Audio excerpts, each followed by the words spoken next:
Vía Pública. ¿Cómo están ustedes? Muy buenas noches. Bienvenidos a Vía Pública.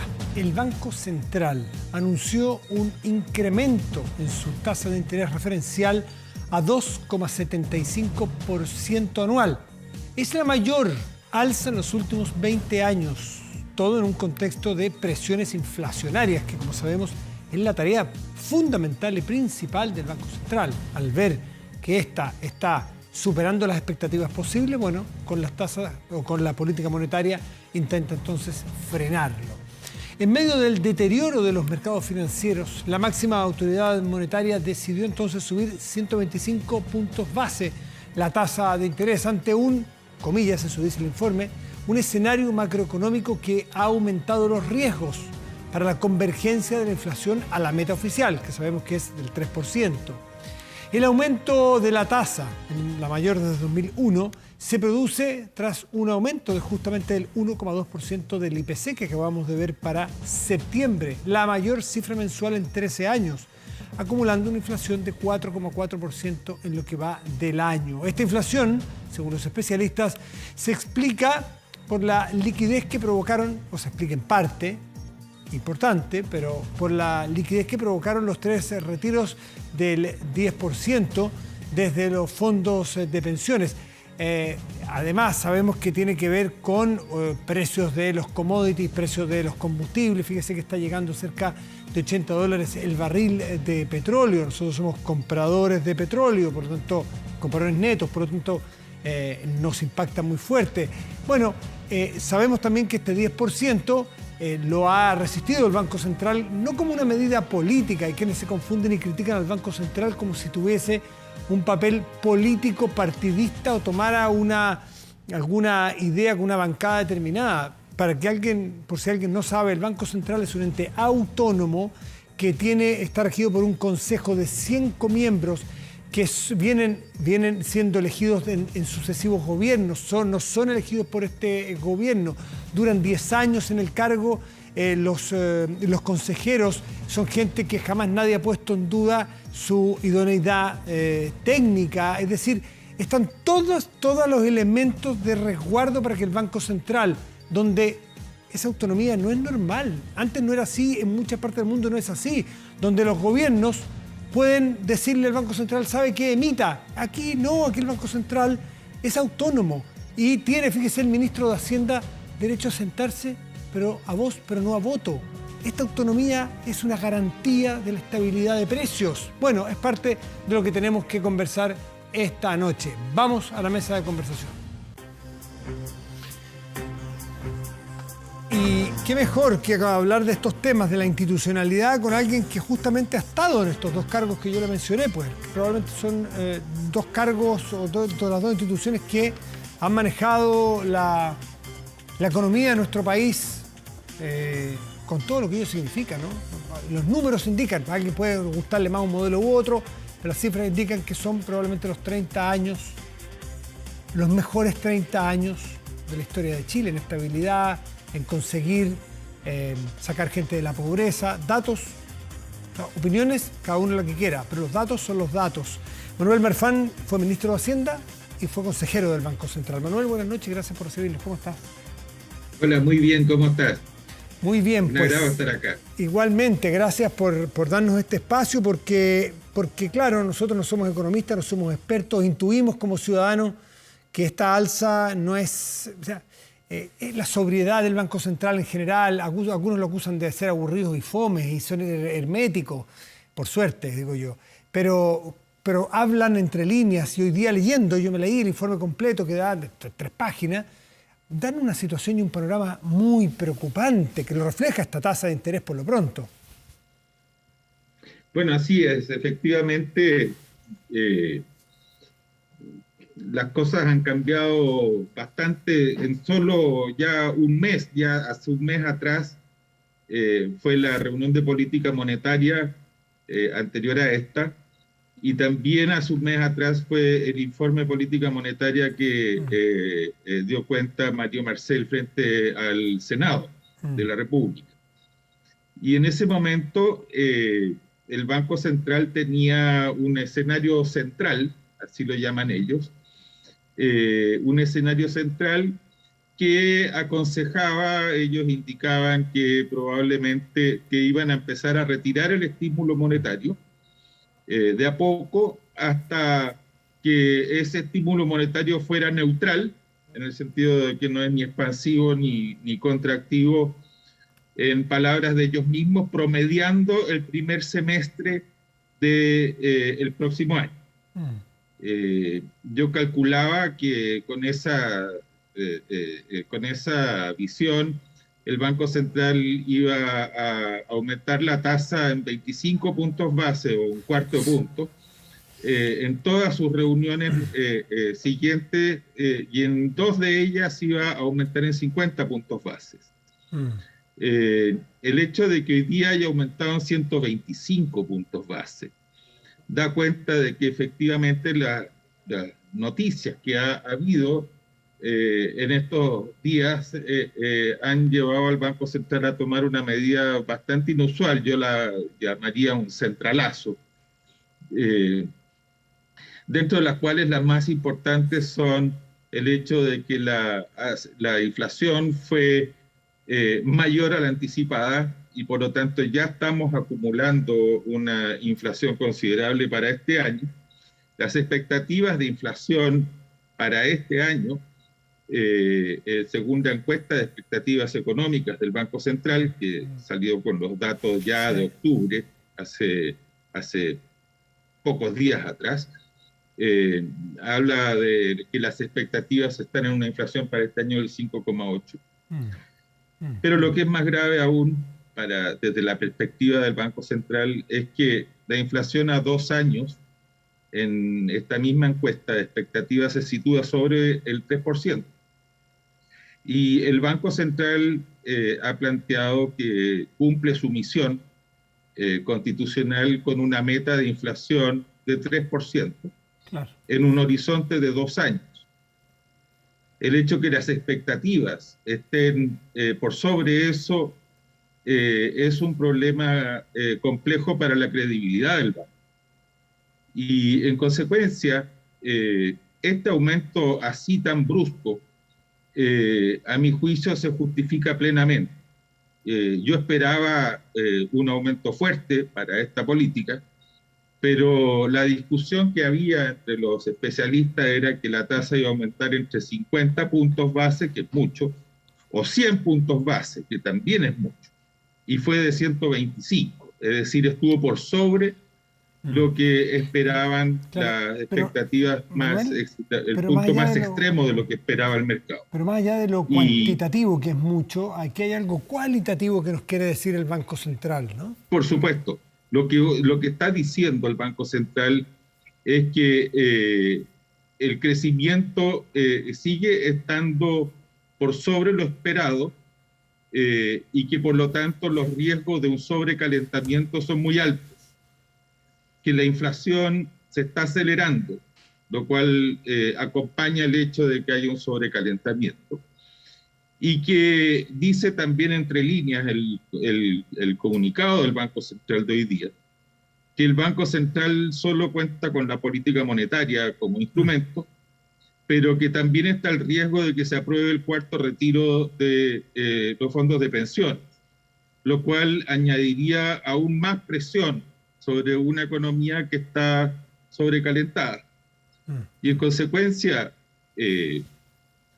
este es un movimiento que el Banco Central hace que significa un cambio de escenario bastante fuerte respecto al que dijo hace solo un mes atrás. Y expresa también preocupación respecto de que el sobrecalentamiento obviamente podría agravarse aún más si es que se aprobara el cuarto retiro. Lo que podría agravarse... Yo quiero agregar con esto, finalizo esta parte, que hay que recordar que la inflación donde más daño produce es en los sectores más vulnerables de la población. Ese es un hecho empíricamente, como decías tú mismo, hay datos duros. Bueno, ese es un dato duro. Se sabe que aquí es donde más golpea, más afecta, donde causa más estragos.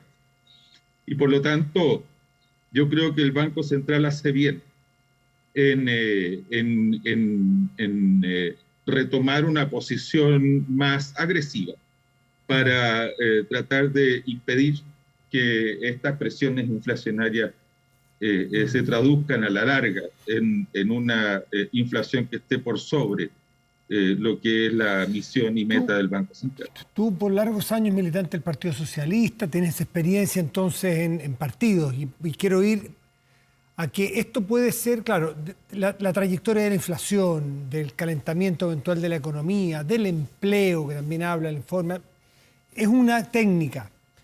Pero me gustaría saber cuál es el peligro de que una trayectoria institucional lleve a dañar los cimientos de una institución como esta que ha sido tan clave en la estabilidad de precios. Sí. ¿Por qué? Porque te lo estoy planteando, ¿por qué? Porque vemos hoy día al economista Ramón López, por ejemplo, ¿no es cierto? El economista Ramón López, que fue el economista de la campaña de Daniel Jadot, diciendo que ¿qué vamos a hacer con este Banco Central que lo que está haciendo es ponerle más inflación, asusando, creo que no sé qué verbo usa, pero le va a poner más inflación? ¿Hasta cuándo vamos a aguantar que el Banco Central haga esto? Ojo, ruido. Hasta que alguien diga, ¿saben qué? El Banco Central está pueden decirlo, porque estamos a esto de que alguien diga, está complotando contra el cuarto retiro. Que vayan a culpar al Banco Central de que no esté El otro día un diputado dijo, ¿cuándo el Banco Central se ha preocupado de los pobres? Como si preocuparse de la inflación no fuera preocuparse de las personas más pobres. En fin, que empiece un asedio institucional al Banco Central. ¿Qué riesgos ves tú al respecto? Con la experiencia política que tienes. Fuiste exministro, militante largos años del Partido Socialista. Sí. Mira, te puedo decir varias cosas en cápsulas muy breves cada una. La primera es que el mantener el control de la economía en el corto plazo no es un problema de derechas o de izquierdas. Los planteamientos de la izquierda o los planteamientos de la derecha o de cualquier posición política es construir un futuro. Y ese futuro se construye a la larga manteniendo siempre el control del corto plazo. Cuando el corto plazo se te arranca de las manos, lo que ocurre es que toda la discusión pasa a ser las urgencias del corto plazo y se acabó la agenda de mediano y largo plazo. Entonces, eso primero que nada, no es un problema de derechas o izquierdas. No, claro. Y por lo tanto, cuando se opina que el Banco Central, en cumplimiento de su mandato, está advirtiendo que la economía está con claros síntomas de sobrecalentamiento, que los niveles de gasto, el consumo se prevé, las expectativas dicen que el consumo crecería este año en un 17%. Es una cifra gigantesca. Y la economía chilena no tiene las espaldas para poder resistir ese tipo de dinamismo, porque el producto potencial o la capacidad estructural que tenemos nosotros de crecimiento año a año está muy por debajo de eso. Entonces, cuando se plantea un desequilibrio entre lo que se puede crecer y lo que efectivamente crece la economía, esto finalmente desemboca en inflación o en un problema de balance de pago o termina reventando, explotando el corto plazo por alguna de estas válvulas de escape. Y entonces, yo creo que esas argumentaciones que tú citabas son argumentaciones que están interesadas en un cálculo electoral y lo que la gente quiere escuchar, pero no creo que haya detrás de eso una argumentación de personas que entienden este tema. Respecto del señor López, a quien yo no tengo el gusto de conocer, pero sí he leído y visto algunas de sus declaraciones, es evidente que yo creo que él se especializa en temas distintos al de la macroeconomía. Que yo sepa, no tiene publicaciones en este ámbito, no tiene un background en esta área de la economía. Y más bien me parece que él opina con el voto en la mano. Y el Banco Central no decide con los votos en la mano, decide con los datos en la mano, para tratar de mantener siempre una economía que que en la medida que se pueda, ojalá el corto plazo sea lo más aburrido posible, que sea lo más estable posible para que al final los temas que el país pueda discutir y abocarse a discutir sean principalmente los temas de corto plazo. Pero los temas de largo plazo, perdón.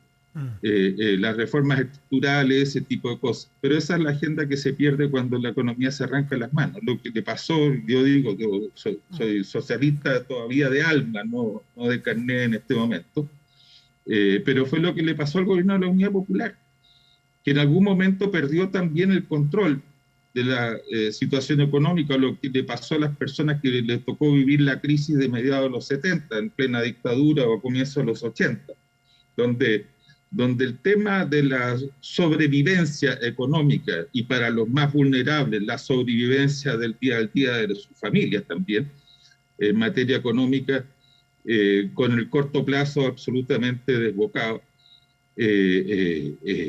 fue muy grave.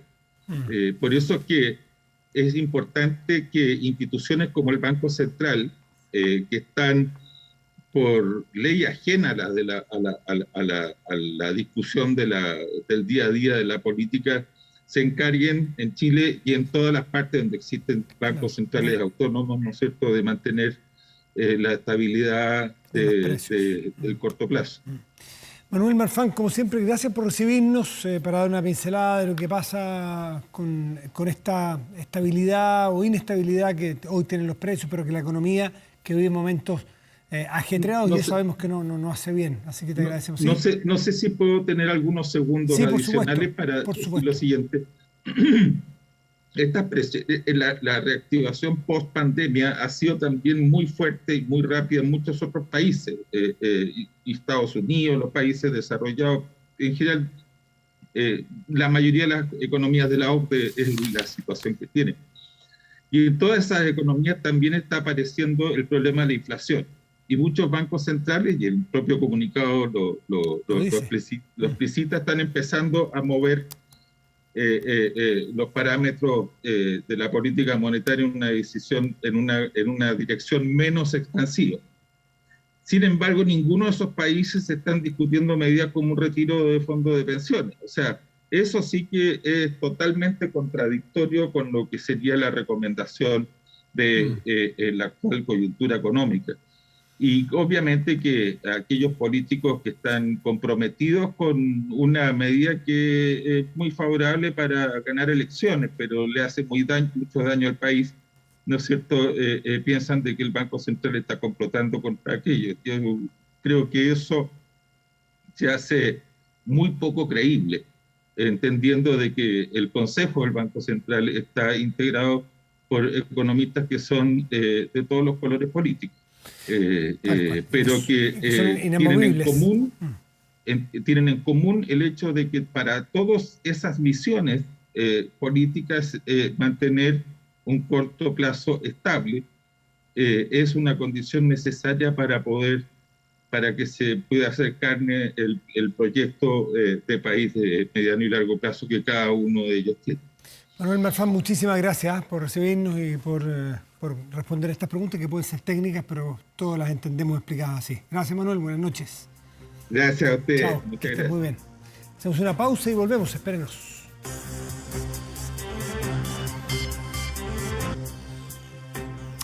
Estamos de vuelta en Vía Pública. Revisemos algunas notas del día, argumentando que comprometió gravemente la honra de la nación y que infringió el principio de probidad. La oposición presentó formalmente la acusación constitucional en contra del presidente Sebastián Piñera por el caso conocido como Pandora Papers. La Moneda, en tanto, acusó aprovechamiento político porque la fecha escogida busca que la acción sea votada antes de las elecciones del 21 de noviembre.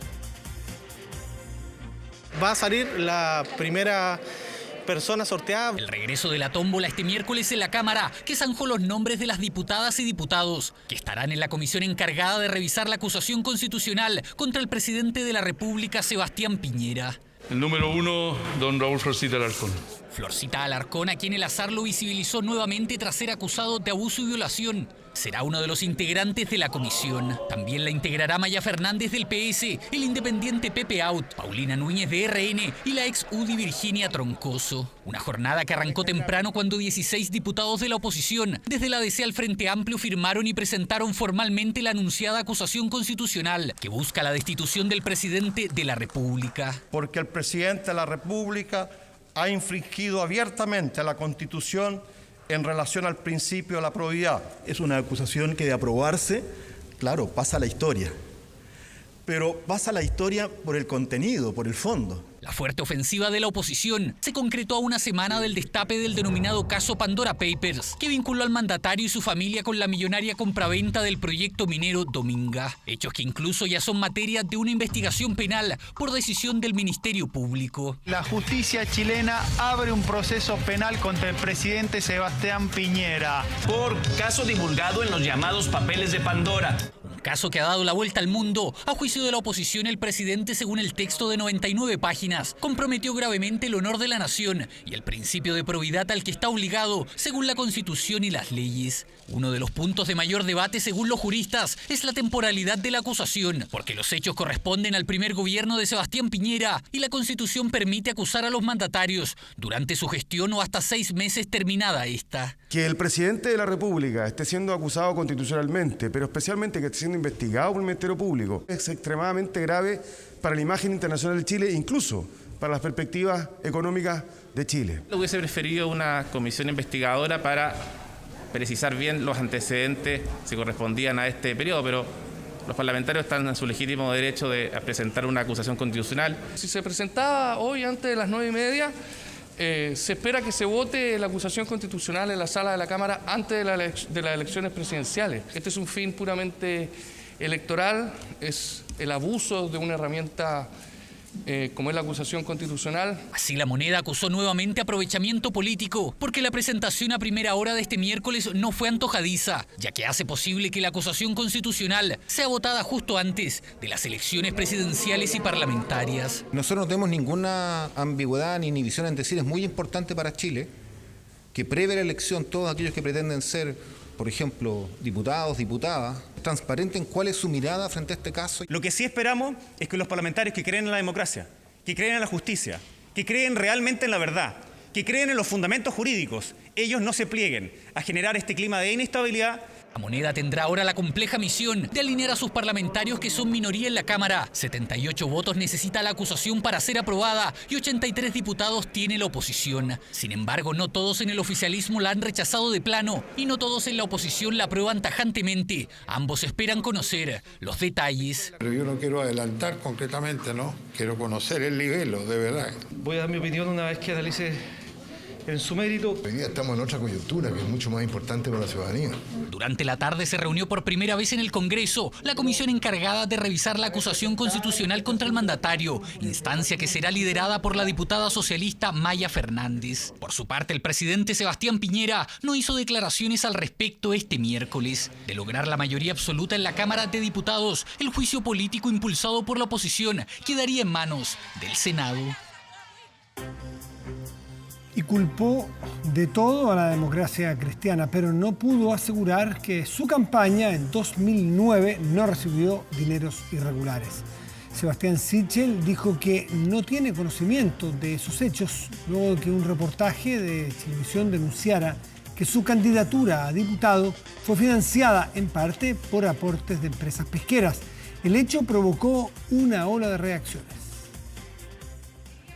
¿Usted puede asegurar que su campaña del año 2009 no fue financiada de forma irregular, sí o no? ¿Lo puede asegurar? Esa campaña del año 2009, hace 12 años, como lo demostré en el reportaje, yo no tenía conocimiento de los hechos. Aunque antes de esa respuesta aseguró que las acusaciones en su contra buscaban desacreditarlo, que ya fueron contra su familia y su honra, frente a la consulta de fondo no tuvo certezas. ¿Puede asegurar que su campaña no fue financiada de forma irregular? El coordinador de campaña ayer dio un paso al lado y él tiene que aclarar y va a tomar las acciones legales correspondientes como lo señaló. Un reportaje de CNN y Chilevisión lo acusó de recibir 12 aportes irregulares en su campaña de diputado en 2009, cuando su apellido era Iglesias y buscaba representar a La Reina y Peñalolén.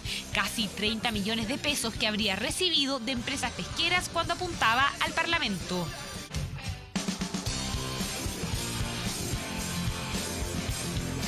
esos años, Sichel era candidato de la Democracia Cristiana, partido al que hoy el presidenciable criticó con todo, responsabilizándolo de una operación política en su contra. Hay muchos cómplices pasivos ahí escondidos, tratando de enlodar esa campaña y no aclarar todo lo que ellos escondieron como financiamiento irregular de la política durante la campaña del 2009 y el 2013. La izquierda, ni esta forma constante de atacar a los que estamos acá, nunca nos va a asustar.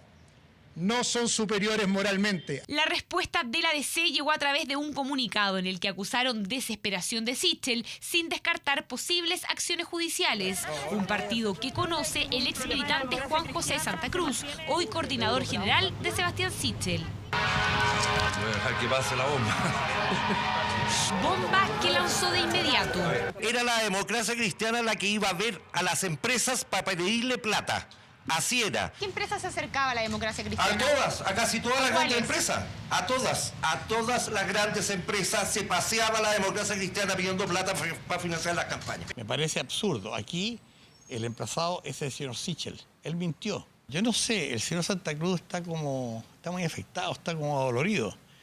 Que él aclare a qué se refiere. Yo no tengo por qué responder de una cosa de la que no sé qué me está hablando. Él sabe a lo mejor, porque en su momento él también seguramente circulaba por muchas empresas. Latorre fue presidente de la DC en 2009, uno de los años de campaña investigados cuando el financiamiento irregular de la política como portadas. Las empresas pesqueras fueron protagonistas del escándalo político-empresarial que sacudió al país. Casos como el que se han conocido de pesqueras determinadas financiando ilegalmente al candidato Sebastián Iglesias nunca pudieron ser perseguidas porque el Servicio de Impuestos Internos no presentó en su oportunidad querellas o denuncias que habilitaran a la Fiscalía para efectuar esas investigaciones. Conozco a Cristóbal Acevedo hace muchos años. Puedo dar testimonio de su entrega. Cristóbal es una persona íntegra de principio. ¿Por qué el nombre de Cristóbal Acevedo hoy fue recurrente? Es amigo desde la Universidad de Sebastián Sichel y hasta este miércoles se desempeñaba como coordinador general de su candidatura. En el reportaje se le acusó de entregar boletas ideológicamente falsas a las pesqueras en la campaña de Sichel en 2009. No me voy a prestar para ser parte de una artimaña política que busca dañar la candidatura de Sichel. Y lamento profundamente que se use la honra de las personas con fines electorales. Porque no tenemos financiamiento como los partidos políticos que tú los financias con tus impuestos.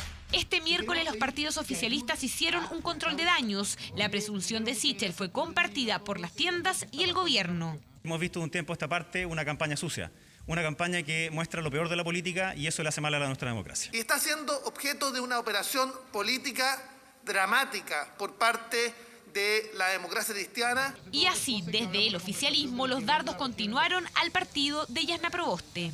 Siempre echarle la culpa a los demás cuando finalmente las boletas ideológicamente falsas que se mostraron el día de ayer en el reportaje es una responsabilidad directa de él. El actuar con las manos limpias para nosotros es tremendamente importante. El candidato Sichel, como el partido que lo sustentaba entonces y los que lo sustentan hoy día, tienen que dar las explicaciones correspondientes. No es confiable, trabajó para 4 gobiernos y yo creo que le gusta mucho el dinero. Miente, se retuerce. El minuto de renunciar a su candidatura. Muchas veces usted sabe la política sucia. Polémica acusación que se suma a los complejos días de Sichel. Ya hay parlamentarios que han optado por apoyar a José Antonio Kast cuando aún no son visibles los efectos de este episodio a 39 días de la elección presidencial. Protéjase de la delincuencia con Tepillé, vigilancia en tiempo real de cámaras de seguridad con audio disuasivo para su empresa, alarmas Tepillé, con cámaras conectadas a su smartphone y botón de emergencia móvil para su hogar. No sea usted la próxima víctima y contrátelos en tepillé.cl. Hacemos una pausa y ya volvemos, espérenos. Repetir tareas es latero, es improductivo, hace perder tiempo. Bueno, esas tareas ya se pueden administrar con RexMás, el mejor software de remuneraciones de Chile, el único con tecnología que automatiza tareas. Más simple, rápido y eficiente. Conoce más en www.rexmas.com. Vamos a la pantalla grande de nuestro estudio y revisamos nuestro portal de noticias 24horas.cl, que tiene como noticia más destacada en este momento: nueva semana al alza. ENAP informa que todas las bencinas volverán a subir desde este jueves. El precio internacional va al alza, nosotros importamos, más que producimos naturalmente, y estamos expuestos a eso. Otra presión u otro elemento de presión al alza en la inflación. Pausa y volvemos. Protéjase de la delincuencia con Tepillé, vigilancia en tiempo real de cámaras de seguridad con audio disuasivo para su empresa. Alarmas Tepillé con cámaras conectadas a su smartphone y botón de emergencia móvil para su hogar. No sea usted la próxima víctima y contrátelos en tepillé.cl. Vamos a la pantalla grande y revisemos el tiempo. Partimos por la temperatura de este momento en la región metropolitana. El termómetro indica que hay 10 grados con 4 décimas y el cielo está nublado. Para mañana y pasado en esta región deberíamos encontrarnos con un cielo despejado ambos días, jueves y viernes. Mañana una máxima probable de 18 grados y pasado mañana 21 grados como máxima probable. Revisamos otras dos regiones si le parece. Valparaíso, en la región de Valparaíso habrá cielo parcial y una máxima probable de 16 grados. En tanto en Copiapó, región de Atacama, el cielo estará parcial pero la máxima será de 20 probablemente. Qué música inconfundible, ¿no? Hoy se cumplen 5 años desde, vamos a decir, desde que fue un batacazo de la Academia Sueca, no sé si alguien lo esperaba. Claro, se le concedió a Bob Dylan el Premio Nobel de la Música, el Premio Nobel de Literatura, claro, por haber creado una nueva expresión poética dentro de la gran tradición americana de la canción. Así lo señaló la Academia Sueca. Bueno, el músico, compositor, cantante, poeta estadounidense es considerado como una de las figuras más importantes del mundo artístico por sus letras, con temas sociales, filosóficos y políticos que significaron un desafío a la música pop de la década de los 60. Ahora escuchamos Like a Rolling Stone, hiper conocida, ¿no? Su primer sencillo, que nació de un poema que justamente escribió Dylan, luego de una gira por Inglaterra. Esta canción fue elegida como la mejor de todos los tiempos por la revista que lleva el mismo nombre. Bueno, a lo largo de más de 50 años de carrera, el artista ha sido reconocido con premios Grammy, Globos de Oro, y su nombre fue incluido por la revista Time en la lista de las 100 personas más influyentes del siglo XX. ¿Algo más se puede decir sobre Bob Dylan? ¿Sobre él? No, mejor escuchando, ¿no? Con Bob Dylan despedimos Vía Pública de hoy. Muy buenas noches y gracias por venir. Never understood that it ain't no good. You can't let other people get your